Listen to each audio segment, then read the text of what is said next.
Oke, ya hari ini merupakan hari bahagia, terutama di Kemani lah ya.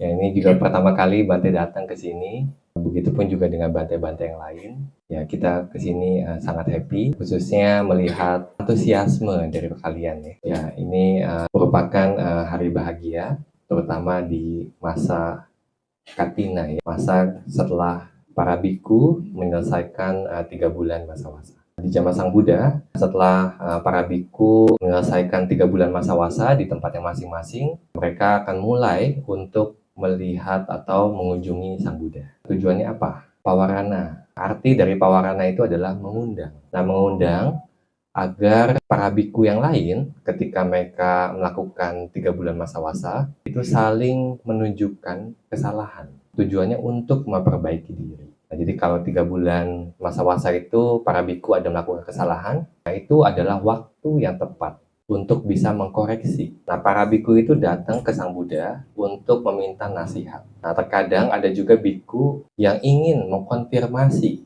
latihannya. Nah, jadi mungkin kalau bagi yang sudah pernah mengikuti retret meditasi, nah biasanya setiap hari di retret meditasi tersebut para yogi atau para meditator itu akan meminta nasihat atau meminta petunjuk, meminta instruksi bagaimana cara berlatih meditasi. Dan itu biasanya dilakukan setiap hari antara murid dengan guru. Nah, begitupun juga di zaman Sang Buddha, nah para biku itu juga meminta nasihat kepada Sang Buddha, nah agar latihannya itu benar. Nah, jadi kita bisa lihat semangat di zaman Sang Buddha, walaupun mereka itu melakukan atau berlatih di tempatnya masing-masing dengan sangat jauh. Nah, zaman dulu, nah, biku itu kita dilarang untuk naik kuda. Jadi apa yang dilakukan? Jalan. Nah, kalau zaman sekarang karena alat transportasi itu bukan binatang, nah, jadi bukan seperti delman ataupun juga gerobak sapi, tetapi kendaraan bermotor. Nah, jadi biku boleh menaikinya. Tetapi di zaman Sang Buddha, nah kalau kita melakukan perjalanan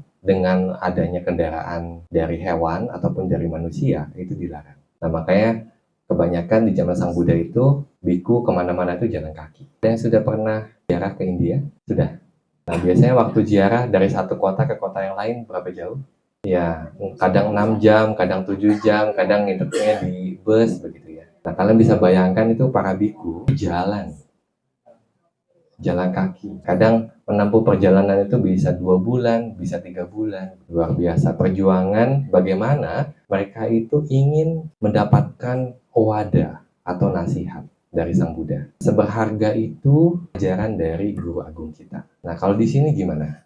Kalau mendengar ada biku yang akan mengadakan ceramah, kalian juga harus datang. Kenapa? Karena mendengarkan dhamma itu adalah hal yang sangat sulit untuk didapatkan. Kalau zaman sekarang, kita banyak terbantu oleh perkembangan teknologi. Mendengarkan dhamma kadang nggak perlu ke wihara, udah tinggal gerakin jari aja udah mendengarkan dhamma.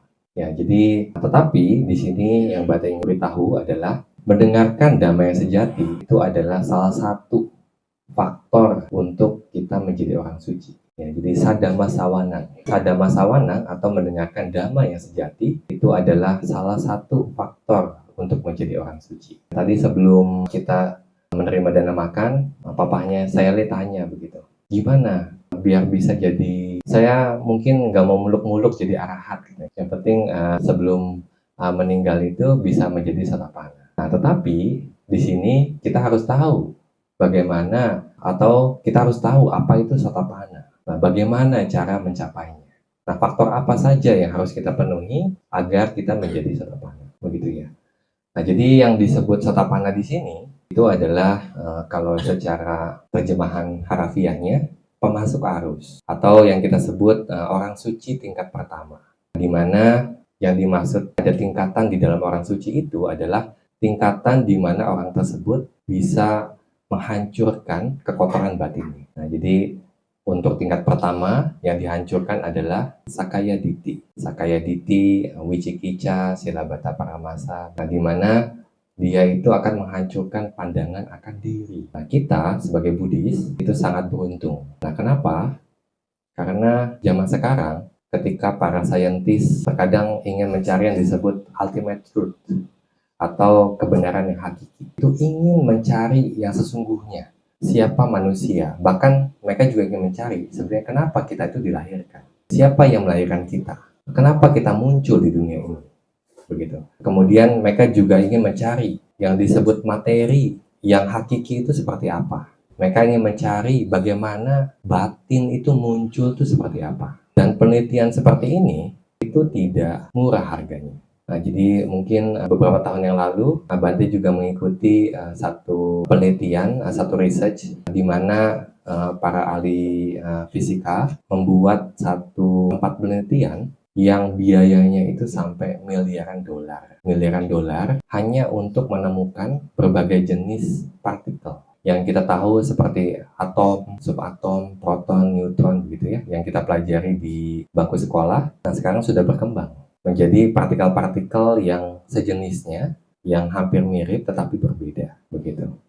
Dan mereka akan terus mencari partikel-partikel ke size atau ke ukuran yang lebih kecil lagi. Nah, sebenarnya mereka ingin menemukan sebenarnya ada nggak sih partikel itu yang menciptakan sesuatu, begitu, yang menjadi ibu dari semua partikel. Tetapi 2000 hampir 600 tahun yang lalu, Sang Buddha itu sudah bilang kepada kita bahwa tubuh kita ini terdiri dari partikel-partikel, terdiri dari elemen-elemen. Nah, jadi apa yang Sang Buddha temukan itu akan terus digali oleh para saintis zaman sekarang. Nah, kalau saintis zaman sekarang itu mereka perlu untuk mencari itu dengan mengeluarkan biaya sampai miliaran dolar, tetapi kita Buddhis, kita punya alatnya, yaitu apa? Meditasi, betul. Nah, jadi kalau kalian ingin menemukan jati diri kalian, nah itu kuncinya adalah meditasi. Nah, terutama apa yang Sang Buddha katakan, samahito bhikkhu bhikkhu yata bhutang pajanati.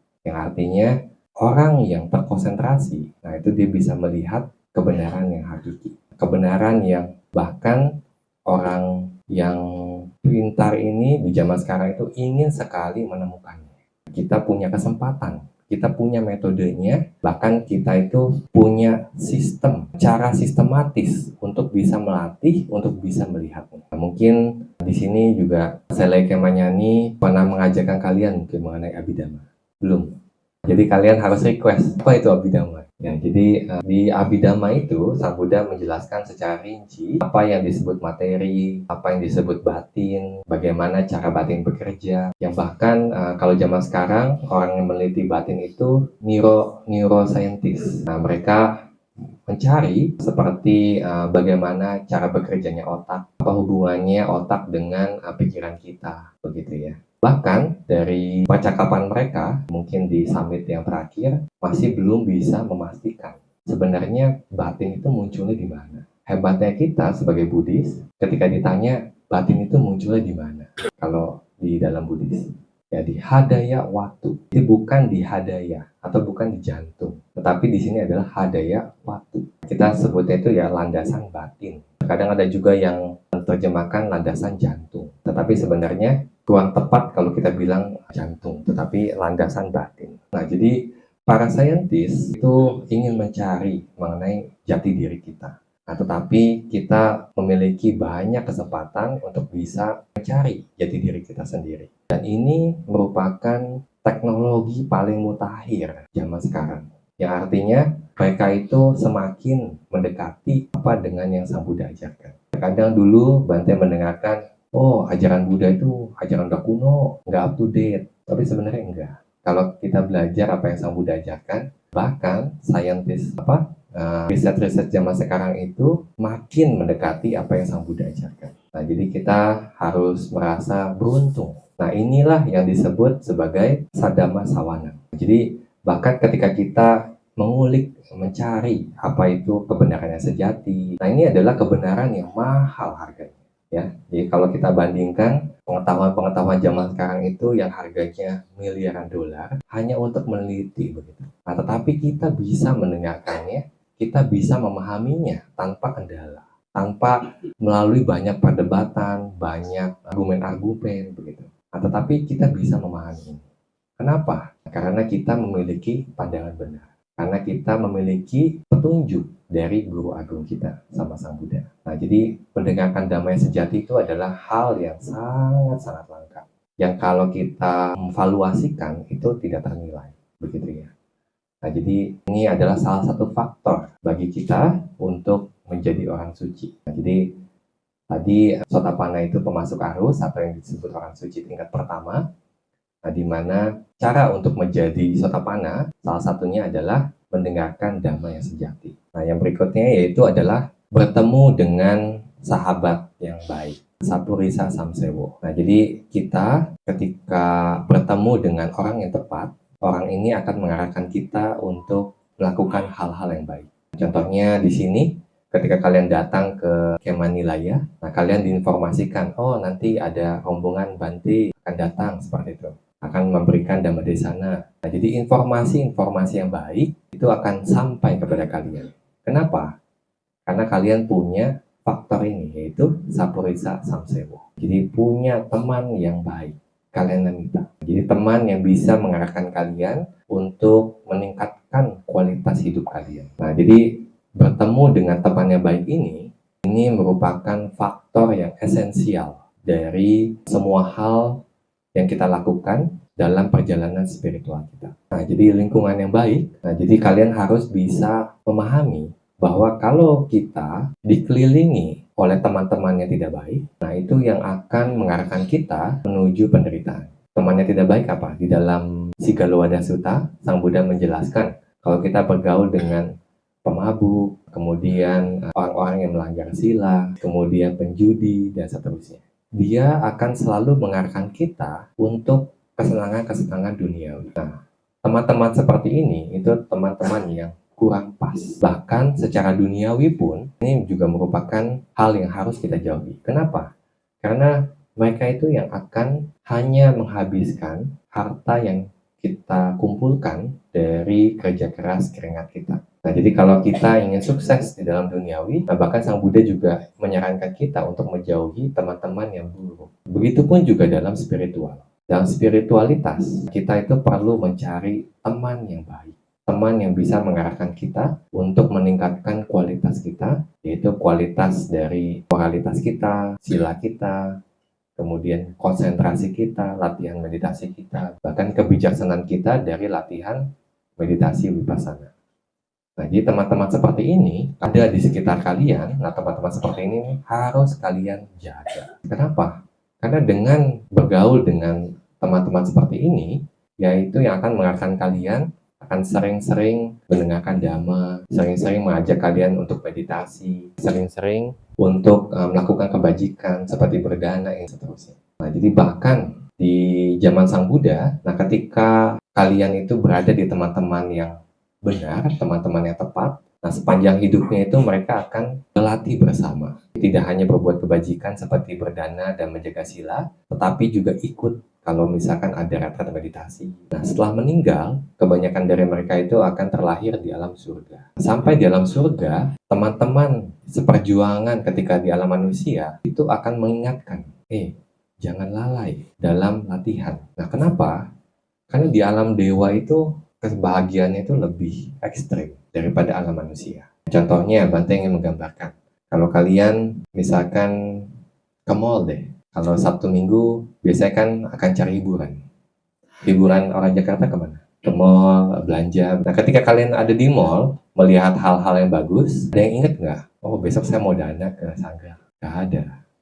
Rata-rata waktu lagi di mall ya, yang dipikirannya apa? Makanan enak di mana ya? Nah, begitupun juga di alam dewa. Di alam dewa dikatakan ketika mereka itu muncul, nah melihat hal-hal itu yang bagus. Rumah mereka juga bagus. Ketika melihat dewa-dewi yang lainnya pun juga sangat cantik, sangat rupawan. Kemudian melihat penampakannya sendiri pun juga menjadi sangat melekat dengan kecantikannya atau rupawannya. Bahkan dikatakan seorang dewa yang merupakan orang suci. Jadi dewa yang sudah menembus pencapaian menjadi Sotapanna. Nah, satu kali ketika Raja Saka, seorang Sotapanna ini, dia itu ingin mengunjungi satu festival di Taman Surgawi. Dan kejadian ini tercatat di dalam teks Pali kita. Nah, jadi waktu ingin mengunjungi festival di alam dewa, nah dia itu bertekad, semoga waktu menonton festival, nah saya itu selalu mengingat Dhamma.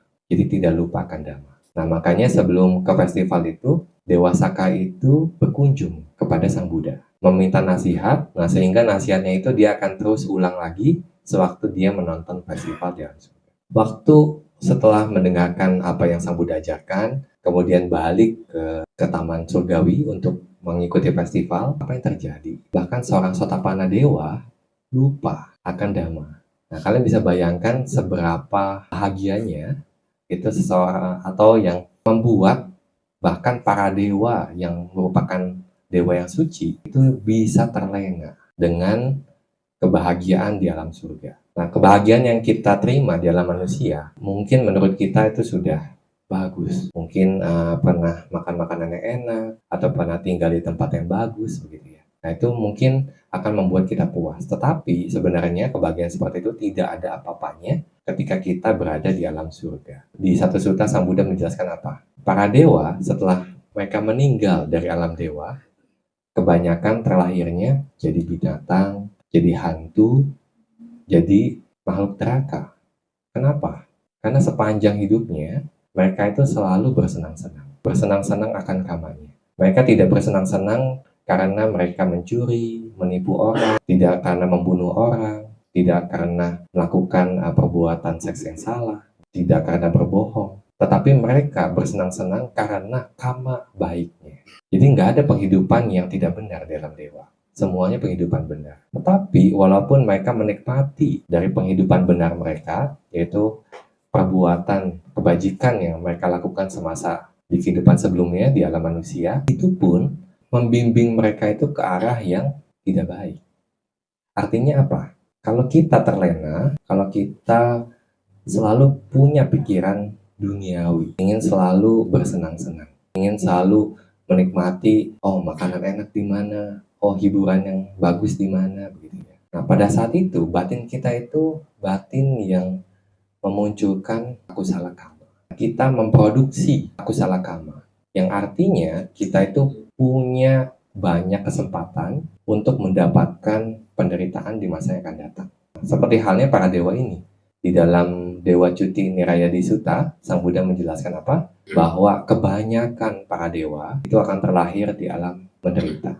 Di alam, nah, kebanyakan kalau di cerita Dhammapada, mereka itu langsung lahir itu di neraka. Padahal lagi apa? Lagi metik bunga. Tiba-tiba matinya spontan, munculnya itu di neraka. Nah, jadi ya terkadang ada juga yang bilang, ketika misalkan Bante pernah dikirimin satu video ataupun juga dulu di Bante berasal dari Karawang. Nah, itu biasanya itu kalau di Karawang itu yang sudah berumur, nah mereka itu punya arisan. Nah, jadi biasa setiap bulan mereka ngadain satu arisan. Nah, yang dilakukan itu apa? Nari poco-poco. Ya, satu kali ada yang bilang, orang tua Bante bilang, oh Bante si ini waktu lagi arisan, waktu lagi joget-joget, tiba-tiba jatuh, kemudian nggak sadarkan diri, kemudian dicek itu dia sudah meninggal. Nah, banyak yang bilang, oh dia matinya bahagia. Dia mati bahagia, nggak merasakan sakit. Ya itu betul.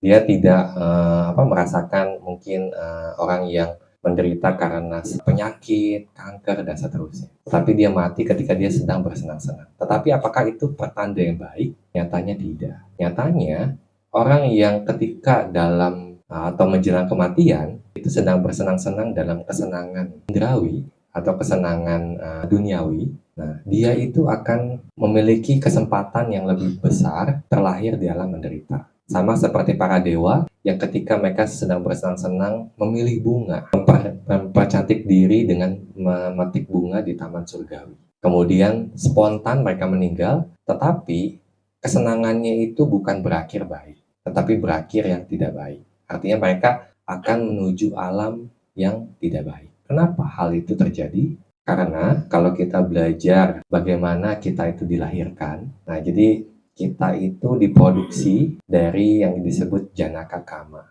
Kama yang memproduksi kelahiran kita sebagai manusia. Kama baik. Yang munculnya itu di pikiran menjelang kematian. Jadi di pikiran menjelang kematian itu, nah, kalau kita mengingat hal-hal yang baik, seperti berdana, menjaga sila, meditasi, begitu ya. Atau ingat kemanilaya, begitu ya. Ketika tiap hari katanya saya ngasih dhamma ke kalian, begitu. Nah, itu jadi kalau kalian ingat hal-hal seperti itu, nah kalian itu akan memiliki tanda yang bagus. Tanda yang kalau kalian simpan di dalam batin kalian sampai kalian meninggal, nah itu adalah tabungan kalian untuk masa yang akan datang. Artinya karma baik tersebut yang memproduksi kelahiran kalian sebagai manusia atau bahkan bisa sebagai dewa terlahir di alam surga. Tetapi kalau kita mengingat hal-hal yang menurut kita itu adalah hal kesenangan duniawi seperti makanan, seperti tempat tinggal, seperti harta benda kita begitu ya. Atau apalagi hal-hal yang dia ingat, oh si ini belum bayar hutang nih, aduh gimana nih.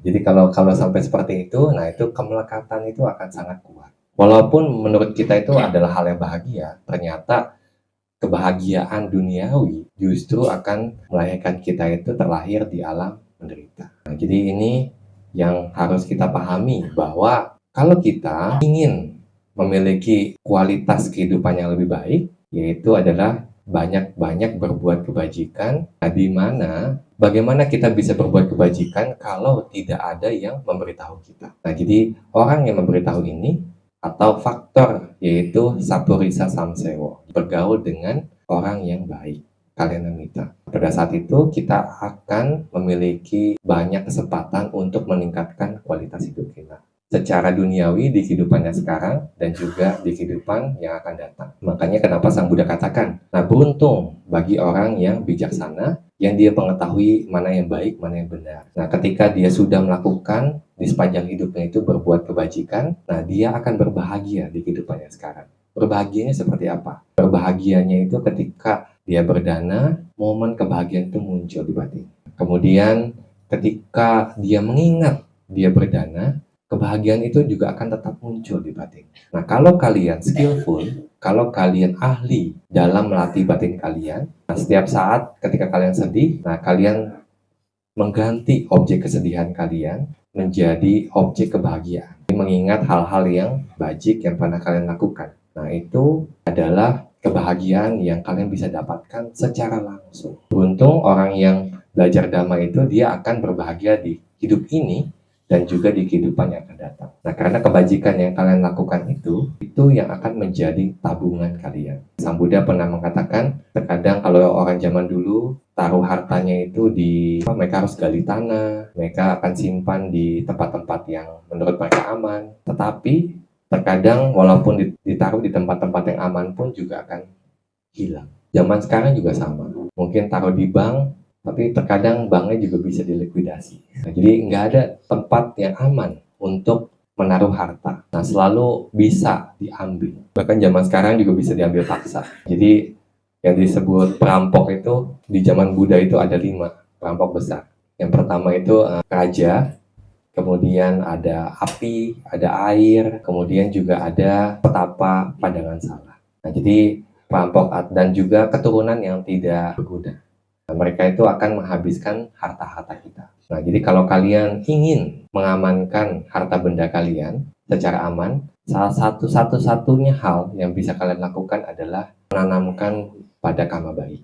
Artinya, kalian itu nggak perlu buka deposito. Ya, kalian nggak perlu buka kotak khusus di bank untuk menaruhnya, begitu ya. Tetapi tabungan ini akan mengikuti kalian. Jadi, orang yang bijaksana, nah mereka itu akan menaruh kekayaannya itu di dalam kebajikan. Nah, orang seperti ini, kemanapun dia dilahirkan, dia akan menjadi berkah bagi sanak keluarganya, bagi orang tuanya, begitu ya. Nah, jadi ciri orang yang seperti ini ketika dia itu muncul, bahkan masih dalam kandungan ibunya, nah keluarganya itu bisa berubah. Ya mungkin kalau orang Tionghoa bilangnya anak hoki. Nah, tapi itu bukan tanpa sebab dia jadi hoki, karena dia banyak menimbun harta kekayaan dalam bentuk karma baik. Nah itu ya. Nah, kalau kita ingin memiliki semua kesempatan itu, artinya kita harus bergaul dengan orang yang tepat, gitu ya. Nah, jadi kalian datang ke sini sudah tepat. Setiap hari saya setelah makan itu kasih dhamma. Itu faktor yang kedua ya. Jadi berteman dengan orang yang teman yang baik, dan juga tadi yang mendengarkan dhamma yang sejati. Nah, yang ketiga itu adalah memiliki perhatian yang bijaksana. Atau yoniso manasikara itu adalah dengan kita melatihnya. Nah, jadi memang ini tidak mudah. Tidak mudah seperti apa? Seperti yang tadi Bante ceritakan, nah, ketika kita dalam kehidupan, nah menurut kita itu kita akan mendapatkan kesenangan dari harta benda kita, kepemilikan kita, menikmati kekayaan kita. Tetapi sebenarnya kalau kita terlena akan kesenangan tersebut, walaupun itu menghasilkan perasaan yang bahagia buat kita, tetapi sebenarnya kita menciptakan karma buruk dari kesenangan tersebut, yaitu yang harus kita analisa lebih jauh. Kenapa? Nah, karena batin pada saat kita sedang bersenang-senang itu berasosiasi dengan batin yang tidak baik. Jadi batin yang faktor mental yang aku salah, yang disebut loba begitu ya, keserakahan, kemelekatan. Kemelekatan ini pun juga muncul bisa dengan perasaan yang bahagia. Tapi perasaan yang bahagia ini tidak baik. Kenapa? Karena kalau kalian terus mengikutinya, artinya kalian itu terus memproduksi karma buruk. Nah, seberapa hebat produksi karma buruknya? Tadi juga ada yang bertanya ke Bante, batin katanya sangat cepat. Seberapa cepat? Nah, kalau di dalam teks itu dijelaskan itu triliunan kesadaran muncul dan lenyap dalam jentikan jari. Artinya kurang dari 1 detik itu sudah triliunan momen kesadaran kita itu muncul dan lenyap di dalam proses batin kita. Nah, jadi di dalam proses batin yang banyak itu, nah proses kesadaran atau yang kita sebut citawiti itu munculnya itu mungkin hanya 10 momen kesadaran atau 7 momen kesadaran. Tetapi kalau kita terus berada kepada objek kesenangan tersebut, artinya triliunan kali kita itu akan memproduksi akusala kama. Sepanjang kita menaruh perhatian kita dalam kesenangan itu, sepanjang itu juga kita terus memproduksi triliunan kama buruk dari proses batin kita. Apalagi kalau kesenangan ini kalian lanjutkan selama 1 jam, 2 jam, atau bahkan di dalam dewa itu bahkan sampai ada yang meninggal karena lupa makan. Nah, jadi Sang Buddha itu pernah mengatakan ada jenis dewa yang ketika mereka itu terlahir dalam dewa, saking bahagianya dia tuh lupa makan. Sedangkan tubuh dewa itu halus. Jadi terkadang dia tidak menyadari dia itu lapar. Nah, tetapi ketika dia sudah habis nutrisinya, dia akan meninggal. Begitu. Dia akan spontan langsung meninggal. Nah, jadi ada banyak dewa-dewa itu yang karena sifat keserakahannya, itu dia bahkan lupa untuk makan. Sehingga dewa-dewa yang seperti itu cepat meninggal. Begitu. Nah, jadi kalau kita mengikuti kesenangan-kesenangan seperti ini, hasilnya itu tidak baik. Kita terus memproduksi akusala kama. Dan ini yang harus kita ketahui. Ini adalah hal yang tidak baik. Kita harus bisa merubahnya. Bagaimana kita bisa merubahnya? Memang tidak bisa instan. Tetapi kita bisa lakukan itu dengan meditasi. Nah, jadi kalau kalian setiap hari mungkin atau pernah ikut retret meditasi, nah setelah retret meditasi itu kalian juga harus melanjutkan meditasi kalian setiap hari di rumah. Mungkin sehari kalau nggak bisa 1 jam ya setengah jam. Jadi mungkin sebelum berangkat kerja atau beraktivitas, nah kalian usahakan untuk meditasi. Tujuannya apa? Tujuannya itu untuk melatih konsentrasi kalian untuk selalu bisa menjadi rem bagi batin kalian. Nah, kalau kita tidak bisa mengerem, artinya ketika kita menikmati kesenangan, kita tidak paham bahwa oh ya ini yang aku salah, saya harus hindari. Tetapi kalau kalian sering latihan meditasi, kalian itu berusaha untuk mengingat objek meditasi kalian. Kalau mungkin bagi yang sudah pernah ikut retret meditasi, nah kalian paham bagaimana ketika meditasi itu kita disuruh untuk menjaga perhatian kita ke objek meditasi. Selain objek meditasi, itu adalah rintangan batin. Itu adalah aku salah. Tetapi kalau kita balik ke objek meditasi, itu adalah objek yang kusala, objek yang bajik. Nah, batin kita itu dilatih dari yang biasanya itu punya kebiasaan berada di dalam objek-objek yang tidak bajik, kita paksa terus menjadi objek yang bajik. Itu adalah latihan, dan itu tidak instan. Bahkan ada meditator itu yang meluangkan waktu sampai tahunan, tetapi masih belum bisa menenangkan pikirannya. Karena apa? Karena kalau kita tidak sering latihan, bagaimana kita itu bisa berhasil untuk menjaga batin kita. Nah, begitupun juga kalau kita ingin memiliki perhatian yang benar, yang merupakan faktor untuk menjadi orang suci, yaitu yoniso manasikara, perhatian yang bijaksana, kita harus bisa memulai untuk melatih diri kita, terutama batin kita. Dari apa? Dari mengingat apa yang kita lakukan, mengingat objek meditasi kita. Contohnya sepanjang hari, misalkan ketika kita sedang makan. Sedang makan itu mungkin kita bisa mengingat perenungan bijaksana sebelum makan. Bahwa oh, saya makan ini bukan untuk bersenang-senang, bukan untuk pamer, bukan untuk mainan, atau bukan untuk mempercantik diri. Tetapi hanya untuk melanjutkan keberlangsungan tubuh ini. Untuk menghilangkan ketidaknyamanan. Artinya, kita itu makan untuk agar tidak lapar dan juga jangan sampai kekenyangan. Begitu ya.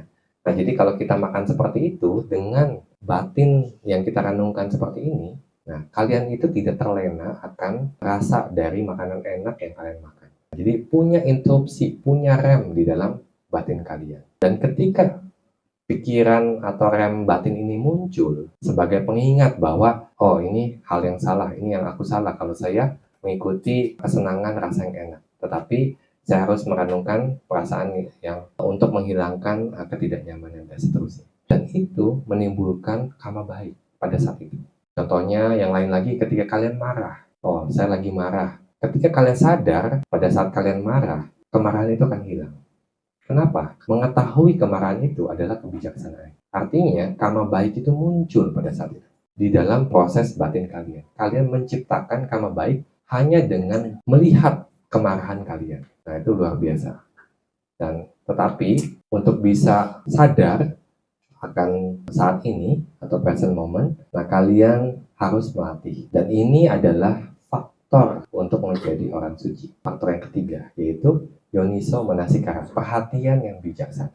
Tanpa kita melatih perhatian yang bijaksana ini, pikiran kita itu selalu ke dalam pikiran yang aku salah. Nah, jadi kalau kita tidak ingin menderita di kehidupan yang akan datang atau di masa yang akan datang, nah kita harus bisa menghindari pikiran-pikiran yang tidak bermanfaat. Nah, ini faktor yang ketiga. Yang faktor yang keempat itu adalah berlatih dhamma. Berlatih dhamma yang bisa mengarahkan kita untuk pencapaian nibbana. Jadi zaman sekarang tidak seperti di zaman Sang Buddha, di mana orang-orang di zaman Sang Buddha itu terlahir dengan kebijaksanaan yang tinggi. Mereka itu dekat dengan Sang Buddha itu karena kebajikannya. Nah, jadi diceritakan orang-orang yang muncul di zaman Sang Buddha bisa merealisasi dhamma begitu ya. Nah, mereka itu ketika bodhisatta mengumpulkan parami, mereka itu sudah ikut bodhisatta. Jadi ketika contohnya bodhisatta itu meninggalkan keduniawian jadi petapa begitu ya. Nah, banyak orang-orang itu yang mengikuti bodhisatta untuk menjadi petapa. Mereka yang mengikuti bodhisatta ini yang munculnya itu di zaman Sang Buddha.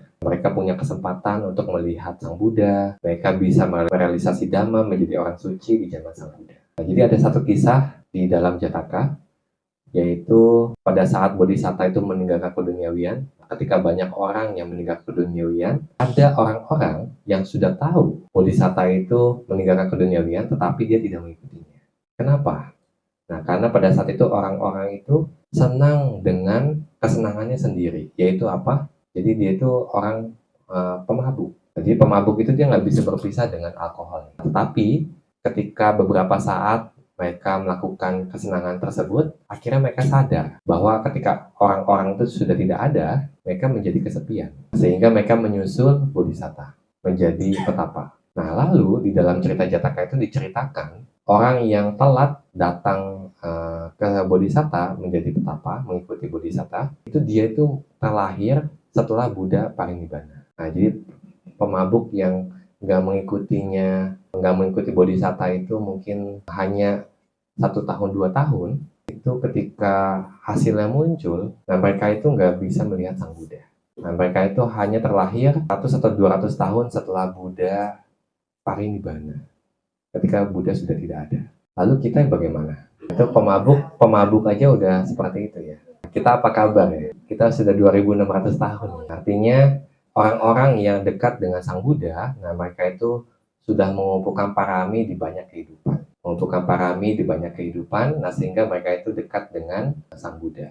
Nah, jadi orang-orang seperti itu ketika mendengarkan satu syair, satu gata dari Sang Buddha ataupun juga para arahat, nah mereka bisa menjadi orang suci. Contohnya seperti Bante Sariputta yang hanya mendengarkan satu syair dari Bante Asaji sehingga calon Bante Sariputta ini bisa menjadi Sotapanna dengan cepat. Jadi sebelum syairnya habis pun, calon Bante Sariputa ini sudah menjadi Satapana. Nah, kenapa hal itu terjadi? Nah, karena calon Bante Sariputa ini memiliki kebijaksanaan itu yang tajam, yang dia terus latih di banyak kehidupan. Sampai puncaknya itu ya ketika terlahir di zaman Buddha Gautama. Kita sudah mendengarkan banyak ceramah, banyak sutta begitu ya, tetapi belum tercerahkan. Mungkin juga ada yang pernah ikuti Pitaka Chanting juga kali ya, tapi belum pernah tercerahkan begitu. Kenapa? Karena zamannya sudah beda, di mana untuk menjadi orang suci, nah kita itu tidak cukup hanya mendengarkan, tetapi kita harus setelah mendengarkan itu mempelajari, mengulang kembali apa yang kita dengar. Artinya kita meriset kembali apa yang sudah kita dengar, menganalisa kembali. Nah, kemudian banyak bertanya. Nah, kemudian setelah itu juga nggak cukup, hanya dengan pengetahuan nalar saja. Tetapi harus membuktikannya secara langsung. Dengan apa? Dengan meditasi. Dengan cara seperti itu, nah kita menjalankan Dhamma Nudhamma Patipati. Artinya, kita punya kesempatan untuk bisa menjadi orang suci. Jadi, zaman sekarang jangan sampai tertipu, ya. Kalau ada yang ngasih sertifikat Sotapanna. Ya, jadi seperti hal itu tidak ada ya. Nah, jadi kalau kalian ingin menjadi Sotapanna, itu kalian harus melatih diri sendiri, melatih dengan pengetahuan kalian langsung. Bahkan Sang Buddha sendiri juga menegaskan, Sang Buddha itu tidak bisa menjadikan kalian itu Sotapanna, tetapi hanya dengan ketika kalian melihat langsung Dhamma yang sejati, nah baru kalian punya kesempatan untuk menjadi Sotapanna. Jadi Sang Buddha itu menegaskan bahwa Sang Buddha adalah penunjuk jalan, ya. Jadi bukan pemberi kesucian, tetapi penunjuk jalan untuk mencapai kesucian. Nah, jadi kalian sudah paham bahwa ternyata Dhamma itu sendiri kalau kita praktekkan dimulai dari berdana itu akan memberikan kebahagiaan saat ini dan juga menjadikan sebab kebahagiaan untuk memberikan hasil kebahagiaan di masa yang akan datang dari kita hanya berdana. Tetapi Sang Buddha katakan apa? Dana itu masih belum ada apa-apanya kalau dibandingkan dengan mengambil tisarana, 3 perlindungan. Nah, jadi kalau kalian ambil sila, kalian itu bertekad untuk berlindung kepada 3 permata, Buddha, Dhamma, dan Sangha. Artinya tidak ada perlindungan bagi kalian yang lebih baik daripada 3 permata ini. Kalian bertekad pada saat kalian mengetahui sebenarnya arti dari perlindungan ini. Bahkan kalau kalian menjelang kematian, nah kalian mungkin akan takut, oh saya tadi akan pergi kemana? Waktu kematian itu seperti apa? Tapi kalau kalian ingat terhadap 3 permata ini, yaitu Buddha, Dhamma, Sangha, kalian itu akan terbebas dari kekhawatiran. Kalian akan menuju tempat yang baik hanya dengan mengingat 3 permata ini. Nah, makanya dikatakan dana itu tidak ada apa-apanya, begitu ya. Nah, dana itu tidak bisa menyelamatkan kalian dari alam menderita. Kalau kalian banyak berdana, tetapi menjelang kematian itu kalian terbingungkan, pada saat itu dana itu tidak bisa membantu kalian. Bante ingin memberi contoh di Myanmar. Bante mendengar cerita ini dari guru Bante, bahwa ini adalah cerita yang real, cerita yang nyata.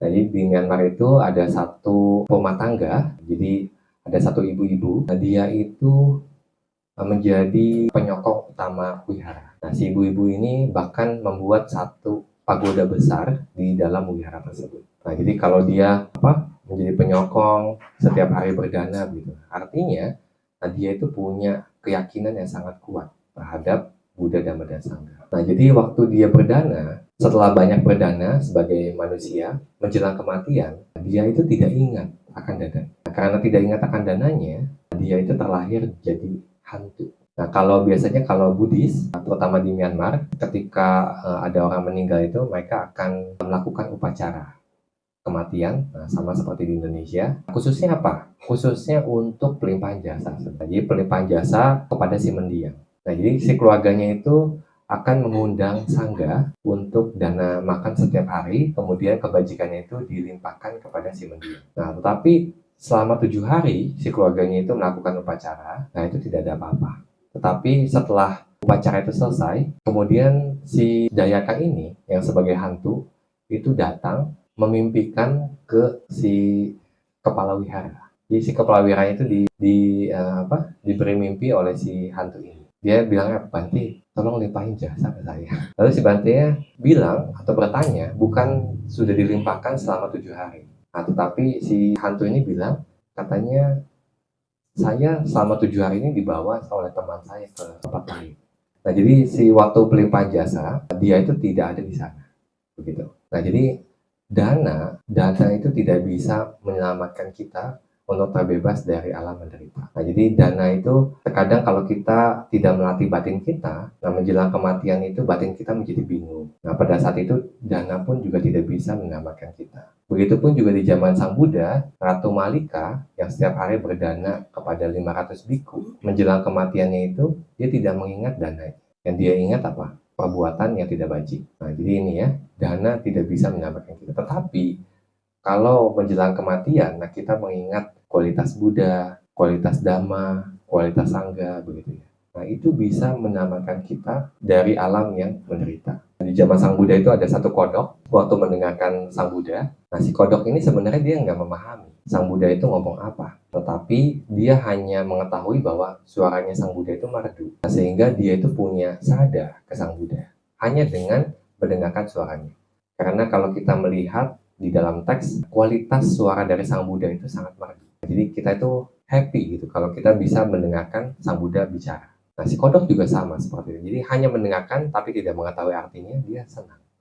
Nah, pada saat itu ada satu orang yang bawa tongkat, dia itu menginjak tongkatnya itu menimpa si kodok tersebut. Nah, si kodok itu langsung mati. Apa yang terjadi ke si kodok itu? Dia terlahir spontan di alam surga. Nah, jadi pada saat Sang Buddha sedang memberikan Dhamma Desana, di saat yang sama itu ada dewa yang muncul karena jadi kodok di sebelumnya itu langsung muncul di sana. Nah, dia meminta nasihat Sang Buddha mengajarkan Dhamma, dia menjadi Sotapanna. Luar biasa. Itu adalah kalau kita memiliki 3 perlindungan. Nah, jadi kalau kalian sebagai Buddhis, nah kalian harus membiasakan kalau kalian punya kesulitan, ya kesulitan dalam hidup gitu ya. Nah, kalian harus ingat Buddha, Dhamma, dan Sangha. Kalian bisa terhindar dari mara bahaya. Nah, kemudian 3 perlindungan ini juga tidak ada apa-apanya kalau kita menjaga moralitas. Nah, jadi kalau kita punya sila yang bagus, nah kita itu akan hidup dengan berani. Kita itu tidak akan takut karena sila ini merupakan atau mencegah kita itu terlahir di alam-alam yang tidak baik. Jadi kalau kalian punya sila yang bagus, artinya kalian itu bisa terhindar dari alam-alam yang tidak baik, bahkan lingkungan yang tidak baik sekalipun. Nah, biasanya kalau orang yang punya sila, dia tuh juga tidak akan nyaman bergaul dengan orang yang tidak punya sila. Nah, jadi dengan cara seperti itu sebenarnya dia menghindari banyak hal-hal yang tidak baik buat dia.